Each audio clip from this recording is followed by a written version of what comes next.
Okay, leadership. What do you have any political background?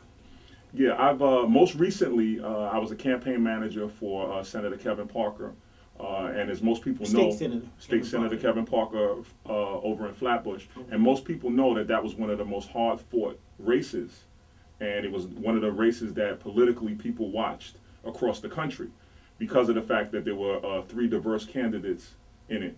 Okay. Historically there have been three different types of candidates in that race because of the diversity in that district. So there was Okay.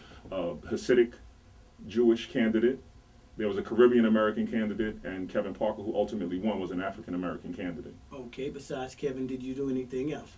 Yes, I've worked with the state assembly as well. I worked as the campaign manager. I'm sorry, as the chief of staff for local assemblyman William Boylan over in East New York. It's a very important spot there, chief of staff there. Absolutely. And how long did you do that for? I did that for a year. Okay. So we worked a little over a year. So with you're the familiar with state government very well and how the process runs. Absolutely. I think that anybody who is interested in running for a seat in any elected official capacity needs to have a solid working knowledge. Okay. Or you do the community and yourself a disservice if you don't have a working knowledge of how politics works, how budgets are distributed, how relationships are formed. You could possibly do a disservice to the community. With your political background and your degree in organizational leadership, how do you feel that's going to help you out, and especially dealing with someone who's been in office, trying to take up seat Al Van, who's been in office about 36 years?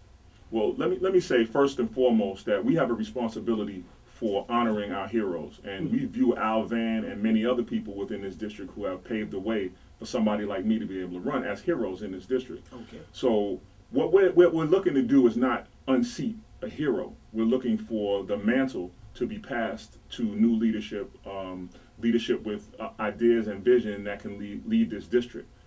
So basically what we'd like to do is say that we honor our heroes. Okay, so we're going to say that Al is one of our heroes as an elected official. Absolutely. It's clear that Al has paved the way with the programs and initiatives that he's done, with his ability to secure funds to upgrade institutions of higher learning like Medgar Evers. The list goes on for what he's done within this community over his tenure. Okay. So I would be remiss if I said anything other than that. Okay, but you feel time is up and it's time for someone to pass the torch. Yeah, we had hoped and we had conversation with the sitting councilman about him passing the torch to leadership that he thought could carry on the mission and vision that he once had, and probably that he still has within the community. That might have been right before Bloomberg set up the situation where the term limits, because I was getting ready to go, until this term limit issue became an issue. Absolutely. It's my understanding that, that they had started to plan some retirement parties for the councilman prior to that. So, obviously that puts a different complexion on the race in and of itself. Now that term limits have been repeated, the ability to run for a third term is evident. And the councilman has said that he would run for a third term. So things have changed in that regard.